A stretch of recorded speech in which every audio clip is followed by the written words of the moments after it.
Water ఎక్కువ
వానికి వాడిని అంటే కోపానికి వెళ్తాం నాలుగు గంటలు ఏం కాదు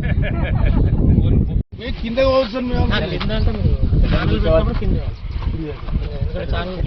ఛానల్స్ దించేటప్పుడు మాత్రం కింద వేస్తే అది ముందు మెజర్మెంట్ మొత్తం పైనుంచి మన రావడానికి పైనుంచి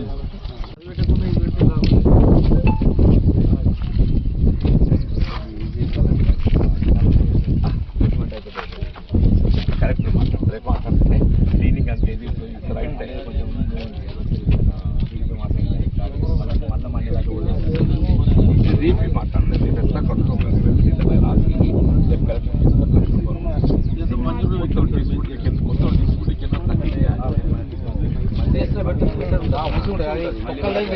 కింద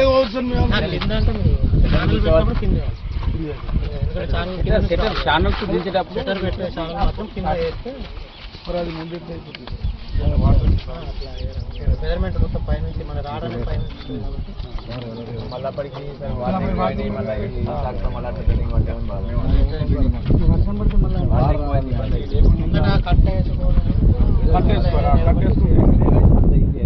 వెళ్ళాలి సార్ కిందికి దానికోసం ఇది పెండింగ్ పెట్టాము గేర్లు పెట్టిన తర్వాత మళ్ళీ రివర్స్మెంట్ పెట్టాము 8 మీటర్లు 8 మీటర్లు ఇంకా 5 మీటర్లు కావాలి ఇంకా 3 మీటర్స్ అవటంతో మొత్తానికి రోళ్లవాగు ఆధునీకరణకు మోక్షం వచ్చినట్టు కనబడుతుంది. అంటే వాస్తవంగా రోళ్లవాగు ఏదైతుందో ఒకనాడు రాజుల చెరువుగా ఉన్నటువంటి ఒక ఈ బీర్పూర్ నర్సులపల్లికి సంబంధించినటువంటి ఒక ఈ చెరువును శ్రీరామ్ సాగర్ ప్రాజెక్టు బ్యాలెన్సింగ్ రిజర్వాయర్గా చేపట్టబడే విధంగా సో దట్ అటు ధరంపురి మండల్ చివరి వరకుతో పాటుగా ఈ బీర్పూర్ ప్రాంతం చివరి వరకు అంటే అక్కడ చిత్రవేణిగూడెం కానీ చెర్లపల్లి కానీ కర్లపల్లి కానీ రంగసాగర్ కానీ చివరి గ్రామాల తుంగూరే కానీ కొల్వాయి కానీ అన్ని గ్రామాల వరకు ఏదైతుందో నీరు అందింపజేయబడే విధంగా ఈ బ్యాలెన్సింగ్ రిజర్వాయర్ రూపొందించబడింది రోళ్లవాగు. అప్పుడు ఇది 0.25 TMCతో రూపొందించింది. అంటే వాస్తవంగా మనకు సీజన్లో ఏదైతుందో నీటి విడుదల ఆన్ అండ్ ఆఫ్ సిస్టమ్ కాబట్టి మనకి 0.25 TMC స్టోరేజ్ లెవెల్ను ఈ విడతల వారీగా నీరు నింపుకొని మనం సాగు చేసుకోవడం జరుగుతుండే. సరే గత ప్రభుత్వం ఏదైతున్నదో ఈ 0.25 TMC ఉన్నటువంటి ఒక నీటి నిల్వను 1 TMCగా దాన్ని పెంచబడే విధంగా ఈ రోళ్లవాగు ప్రాజెక్టు ఆధునీకరణ కార్యక్రమాన్ని ఏదైతే 60 కోట్లతో తెరమీ తేవడం జరిగింది. ఏ రోళ్లవాగు ప్రాజెక్టు ఆధునీకరణ అని తెరమీదికి రావడం జరిగిందో ఈ బీర్పూర్ మండల వాస్తవ్యులు ధరంపూరి ప్రాంతం వారికి ఒక విధంగా కష్టాలు మొదలైనని చెప్పక తప్పదని చెప్పండి. అంతకుముందు ఏదైతుందో అట్లీస్ట్ విత్ దట్ 0.25 TMC ఎప్పుడు కూడా ఇబ్బంది లేకుండా ఎప్పటికప్పుడు కొంత సమస్య అయినా కానీ ఏదైతుందో పంటలు తడారిపోకుండా నీటి సౌకర్యం పొందడం జరుగుతుంది.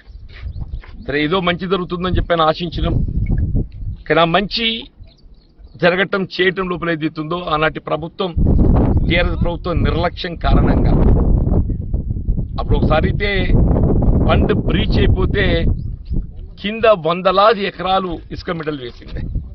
మన నర్సింహపల్లె కానీ తుంగూరు కానీ బీర్పూర్ కానీ చివరి వరకు ఏదైతే చాలా ధర్మారం దాకా ఏదైతుందో కొల్వాయి అంతా ఇసుక మెటల్ వేసింది.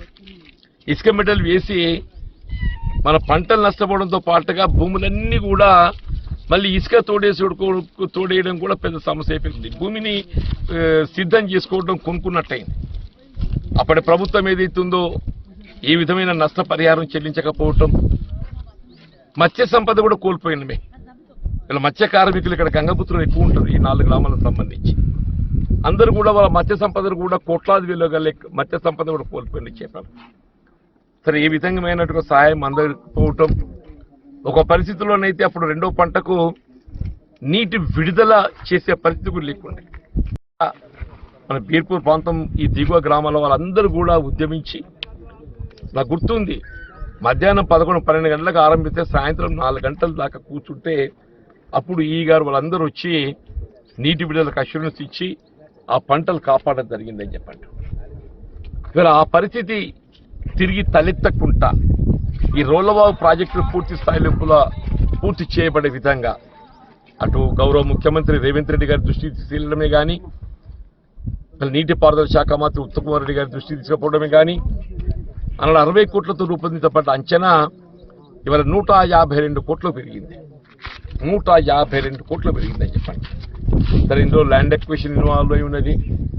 గతంలో ఏదైతుందో ఇరిగేషన్ డిపార్ట్మెంట్, ఫారెస్ట్ డిపార్ట్మెంట్కు సమన్వయం లోపించి ఇవాళ ఈ అదనంగా ముంపు గురయ్యేటువంటి యొక్క నీటి సామర్థ్యానికి తగు అటవీ భూమికి కావలసిన రెవెన్యూ ల్యాండ్ సబ్స్టిట్యూట్ ఇవ్వడం లోపల కార్యాచరణ రూపొందించకపోవడంతో కూడా కొంత జాప్యం జరిగింది.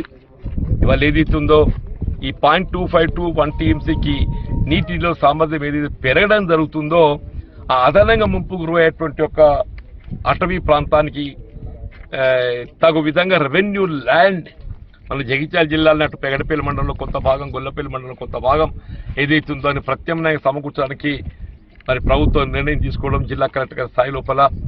ఇప్పుడు ఫైల్ ఈజ్ ఆల్రెడీ మూవ్డ్. ఇప్పుడు చీఫ్ కన్జర్వేటర్ ఫారెస్ట్ దగ్గర ఉంది. కన్జర్వేటర్ గారి దగ్గరికి ప్రతిపాదించబడ్డది. చీఫ్ కన్జర్వేటర్ ఫారెస్ట్ దగ్గర ఉన్నది.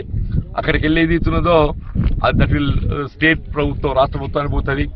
రాష్ట్ర ప్రభుత్వంకి వెళ్ళి ఏదైతే మళ్ళీ కేంద్ర ప్రభుత్వం నివేదించడం జరుగుతుంది. మనకు పూర్తి స్థాయిలో అనుమతులు రావాలంటే కేంద్ర ప్రభుత్వంకి వెళ్ళి రావాలి. That may take little time. కాబట్టి ఇది ఈ లోపల మన పంటకు ఇబ్బంది ఎదురు కాకుండా, ఇదివరకే అనేక ఇబ్బందులు కష్టాలు ఎదుర్కొన్నాం.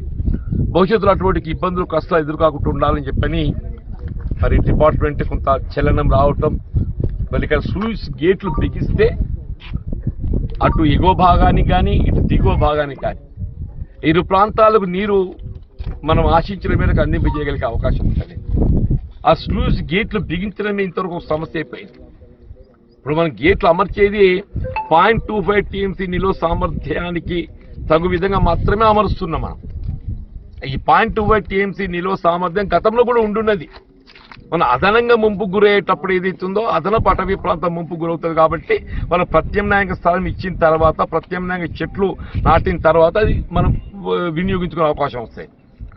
అది కొంత టైం పట్టేస్తుంది, జాప్యం పెట్టింది. కాబట్టి అంటే లిటిల్ మోర్ ఇంకో 5-6 మాసాలు పట్టవచ్చు అనుకుంటుంది. మన ప్రత్యామ్నాయంగా ల్యాండ్ బదిలీ కావడానికి కేంద్ర ప్రభుత్వంకి వెళ్ళి మనకు అనుమతులు రావాలి. కాబట్టి ఈ లోపల ఈ 0.25 TMC నిలో సామర్థ్యాన్ని గతంలో లాగా వినియోగించుకునబడే విధంగా ఈ స్లూయిస్ షట్టర్స్ బిగించుకోవడానికి కావాల్సినటువంటి ఒక నిర్మాణ పనులు, బెడ్ ఇప్పుడు నడుస్తుంది. బెడ్ ఇంతవరకు ఈ బెడ్ కూడా వాళ్ళు నిర్మాణం చేయడం జరగలేదు.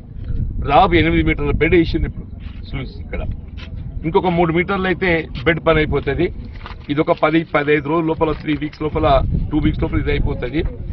ఇది కాగానే మనం షట్టర్స్ ఇంకొక 2 వీక్స్ అది పట్టవచ్చు. అంటే ఇప్పుడు అధికారులతో చర్చిస్తే వాళ్ళు ఇచ్చేటువంటి ఒక అష్యూరెన్స్, ఒక టైం ఫ్రేమ్ ఏదైతున్నదో before end of the June అంటే బై 1st జూలై వారు ఏదైతున్నదో ఈ సెక్టర్స్ బిగింపు చేయటం పూర్తవుతుంది అన్నటువంటి ఒక అభిప్రాయాన్ని వ్యక్తం చేస్తున్నారు.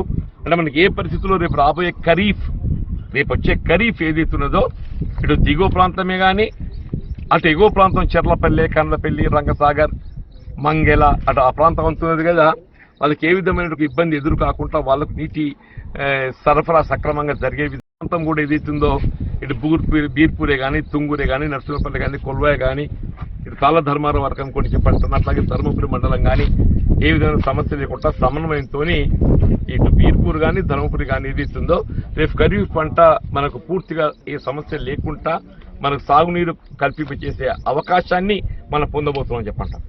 అంటే ఇది మనం గమనించాల్సింది. వీళ్ళ గత ప్రభుత్వం బీఆర్ఎస్ గవర్నమెంట్ ఏదైతుందో ఈ ఆధునీకరణ కార్యక్రమాన్ని తెరపైకి తీసుకొచ్చినా కానీ దశాబ్ద కాలం మనం దాని నిర్మాణం ఏదైతుందో పూర్తి చేసుకోలేకపోయాం. ఆటంకాలతో ఏదైతుందో, సమన్వయ లోపంతో ఏదైతుందో నిలిచిపోయింది. రాష్ట్రంలో కాంగ్రెస్ ప్రభుత్వం ఏర్పడటంతో ఏదైతుందో అందులో కదలిక వచ్చింది, చలనం వచ్చింది. దాని పర్యవసానం ఏదైతుందో మనం ఫలితం పొందబోతున్నాం అనే ఒక భావన, అభిప్రాయాన్ని వ్యక్తం చేస్తున్నా. ఇలా షట్టర్స్ బిగింపు నిర్మాణానికి సంబంధించినటువంటి ఒక బెడ్ ఏ విధంగా నిర్మాణం జరుగుతుందో గమనిద్దామని చెప్పి రావడం జరిగింది. దీన్ని వచ్చినట్టుగా రైతు సోదరులు, వివిధ హోదాల్లో బాధ్యత నిర్వర్తించిన ప్రజాప్రతినిధులు, పాల్గొన్న అధికారులకు అందరికీ నేను ఉదయపూర్వక ధన్యవాదాలు చెప్తూ, నేను ప్రత్యేకంగా ఇంజనీరింగ్ అధికారులు ఉదయం కూడా మాట్లాడా, చక్రునాయక్తోనే కానీ, సంబంధిత ఎగ్జిక్యూటివ్ ఇంజనీర్తోనే కానీ వాళ్ళతో డిస్కస్ చేశాను. నేను వాళ్ళందరూ కూడా ఏదైతుందో లేదు సార్, ఏ పరిస్థితిలో జూన్ ఎండింగ్ లోపల మేము షట్టర్స్ బిగిస్తామనేటువంటి ఒక విశ్వాసాన్ని వ్యక్తం చేసిండ్రు. నేను తప్పకుండా రైతాంగానికి ఏదైతుందో మనము రేపు ఖరీఫ్కి ఏ విధమైన ఆటంకం లేకుండా నీటి సదుపాయం కల్పింపజేయడానికి తప్పక మనము ఫలితం పొందుతాం, చర్యలు తీసుకుంటాం అని చెప్పి మనం చేస్తున్నాం.